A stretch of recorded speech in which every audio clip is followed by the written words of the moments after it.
think grief does that. You can be prepared for what you know is coming, but there are also the things that we don't know are coming, or we don't know are going to hit us, right? That the clients who come and say, I had no idea the 4th of July meant so much to me and my family, but now that that person is not here, it was so different and I hated it.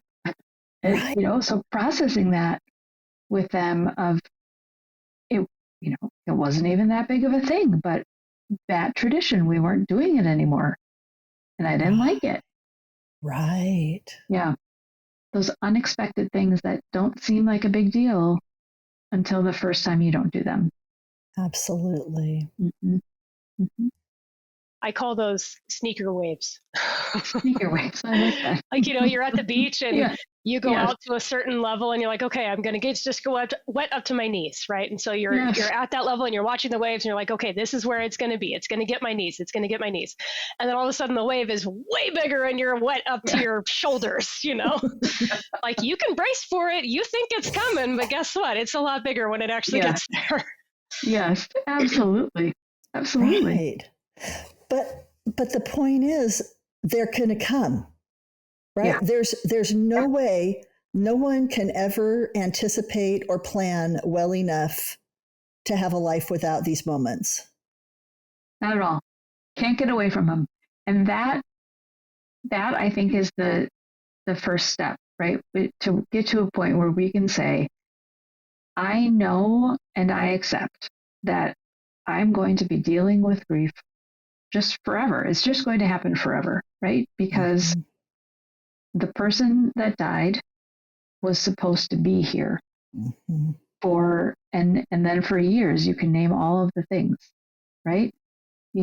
Chris, for you had, from the moment you found out you were pregnant, you future casted all kinds of things for your daughter and your whole family, right?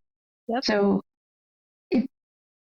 I think that's a main piece that non-grievers, people who try to be helpers, don't understand, is that no matter how long it's been, how many years it's been, the big days, and big being a relative term, big to the griever,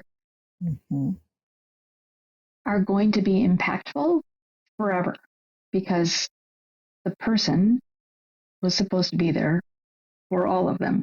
What are some things that you hope they do differently? And a lot of these things are in your book, but what would you suggest for someone who is trying to support someone else who is grieving? Be the one that says the person's name, because everybody stopped saying their name. Be the one who says, is today a day that we talk about them or a day that we don't? Is today a day that we need to give your grief space or that you need a grief break? Be the one that allows the full gamut of emotions, and don't let the elephant in the room be the elephant in the room. Just name it. Just call it out. But I think really the biggest one is just say their name. Say their name. And if you have a story, if something comes to mind that you want to share it. Because first of all, I think grievers are very good about saying, I can't hear that right now, right? I can't. Today's not a day. Can you tell me later? Can you email it to me, text it to me, whatever? But also, you very well might be giving the griever a part of their person they've never had. You might be giving them a story they never knew.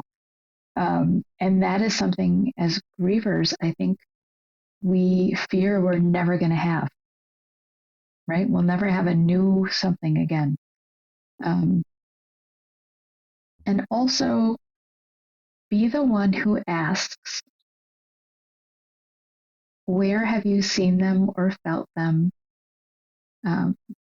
Where has there, have you dreamt about them? Have you, right? Just let's just normalize that, because sometimes there's streams, there's pressure on the shoulder, there's things.